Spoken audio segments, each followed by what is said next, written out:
Crente hoje que vive com medo do diabo, não pode ouvir falar do diabo porque ele tem medo. Se cai um endemoniado na igreja, ele é o primeiro a correr lá na porta. Pastor, estou vigiando a porta. Não, irmão, vai expulsar o demônio. Pastor, eu não vou lá na casa do irmão não. Por quê, irmão? Porque ele cai endemoniado. Ele é macumbeiro, eu não vou lá não. Perdeu a força do Senhor. Não entende a palavra de Deus. Não conhece o Deus da palavra que é fiel para cumprir a sua palavra. Por quê, pastor? Porque está escrito, se o inimigo vem por um caminho contra ti, por 7 ele fugirá de ti. Aí está escrito também, irmãos, se o inimigo se levantar contra ti, como uma corrente de águas, o Espírito do Senhor orará contra ele a sua bandeira. Está escrito em Lucas capítulo 9, versículo 1 e 2, eis que vos dou poder para expulsar todos os demônios e curar todas as enfermidades. Eis que Lucas 10, 19 está escrito, eis que vos dou poder e autoridade para pisardes serpentes e escorpiões e toda a força do inimigo, e dano algum vos causará.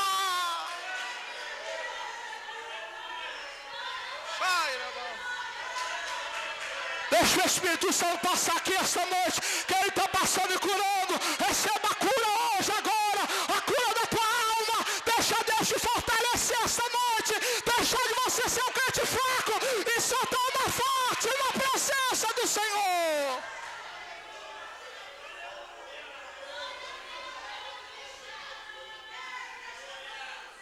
Shai, Rebeca. Eu sou pastor, irmão. Quantas vezes lá em São João da Boa Vista que eu estava apacentando. Pastor, meu vizinho está endemoniado, vem aqui orar. Crente 10 anos de igreja. Não tem autoridade para orar. Nunca chame teu pastor para expulsar o demônio. Você tem autoridade para expulsar o demônio. Cadê a força do teu cristianismo? Cadê a autoridade de Deus na sua vida? Cadê a unção que você diz que tem?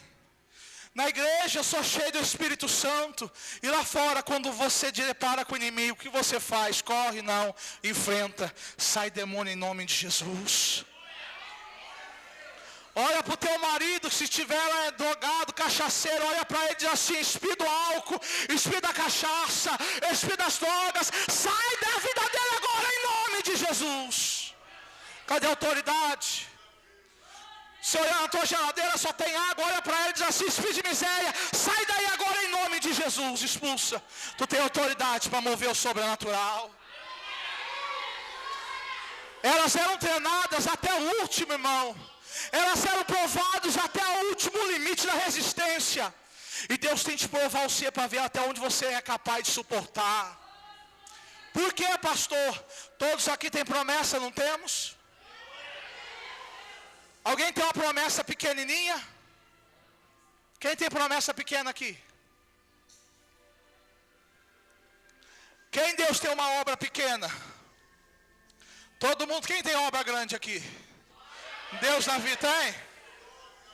Mas é aí que está o segredo. Para Deus levar você no grande, tem que provar você até onde você aguenta. Porque se você não tiver força, você não vai aguentar lá na frente resistir. Você não vai aguentar resistir à pressão do adversário. Você não vai aguentar resistir à pressão do pecado, dos prazeres e das ofertas que Satanás colocará diante de você. Por isso Deus quer que você treine você e prove você até ver aonde você aguenta, se permanecer fiel ou não. Talvez você reclame para Deus: Deus, o Senhor tem promessa, o Senhor profeta. Eu acho que o profeta não é de Deus. Não é que ele não é de Deus. É você que não está aguentando suportar as pequenas provas. Como é que Deus vai colocar você nas grandes coisas? Como é que Deus vai te exaltar se você não consegue ser fiel no pouco? Porque se você for fiel no pouco e suportar as pequenas provas, aí Deus vai te colocar você no lugar de destaque que você merece. Então aprenda a ser provado, irmãos. A quarta característica das éguas, irmãos, elas eram bem alimentadas. E não eram bem alimentadas de qualquer coisa. Elas não comiam capim seco. Elas não comiam milho, fubá. O que elas comiam, pastor? Elas comiam feno, cevada, centeio. Para fortalecer, nutrir os seus músculos, que precisavam ser usados para a guerra.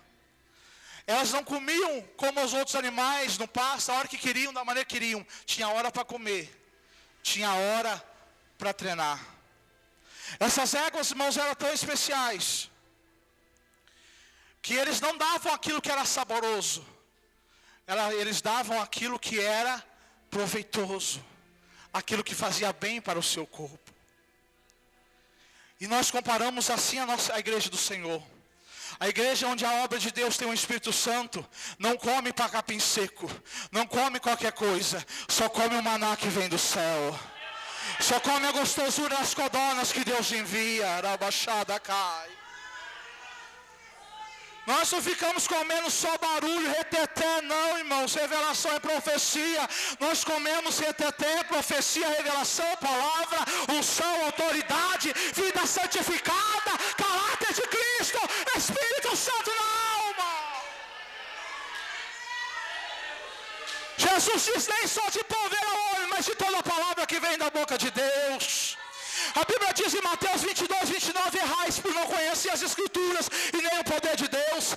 Isaías capítulo 1, versículo 3, o boi conhece o seu possuidor, e o jumento conhece a sua manjedoura, mas o meu Israel não conhece, ele não me entende. Nós erramos, a Bíblia diz, Isaías 4,6, meu povo foi destruído porque lhe faltou o entendimento. A Bíblia diz lá em Provérbios capítulo 1, versículo 7, aquele que rejeita o conhecimento é louco. Quando você diz que não quer estudar, não quer aprender, Deus fala assim: é um louco na terra. Contra a Bíblia, irmãos, não está argumento, não há desculpa. E Deus quer que você aprenda a ouvir a sua voz e a sua palavra. Crente que não tem palavra na vida, irmãos, é um crente que não tem direção, não tem equilíbrio.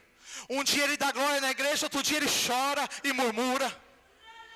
Um dia ele fala para o pastor: pastor, eu te amo, nunca vou sair daqui. Mas no outro dia, na mesma semana: pastor, eu vou embora porque eu não aguento mais.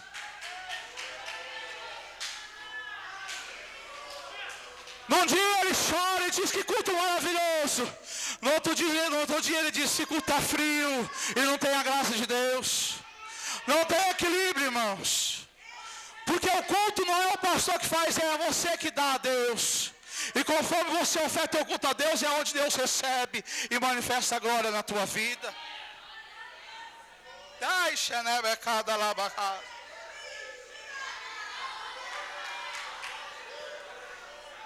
O que falta para nós, irmãos, é conhecimento da palavra, é vivenciar a palavra.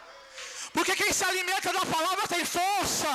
Quem se alimenta da palavra, irmãos, é cheio do Espírito Santo, é renovado na força do Senhor, tem a graça divina, tem a unção do Santo, tem a presença de Deus. Quem não conhece a palavra, sabe como é que é ele? É assim. Está escrito em Efésios 5,18: não vos embriagueis com vinho que a contenda, mas enchei-vos do... E o que é ser cheio do Espírito Santo?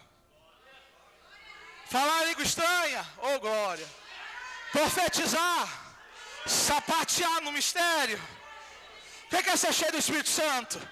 Profetizar, assim diz o Senhor. O que é ser cheio do Espírito Santo, irmãos? Não é nada disso, irmão. Não é nada disso. Isso é consequência do derramar do poder de Deus. Consequência também de quem está cheio, mas não é ser cheio. O que é ser cheio? Quando você pega o capítulo 5, 18, vai até o capítulo 5 e começa a ser cheio do Espírito Santo. E começa assim que nós temos que ser imitador de Deus. E amar uns aos outros como Jesus os amou, como filhos amados. O que é ser cheio do Espírito Santo? É amar.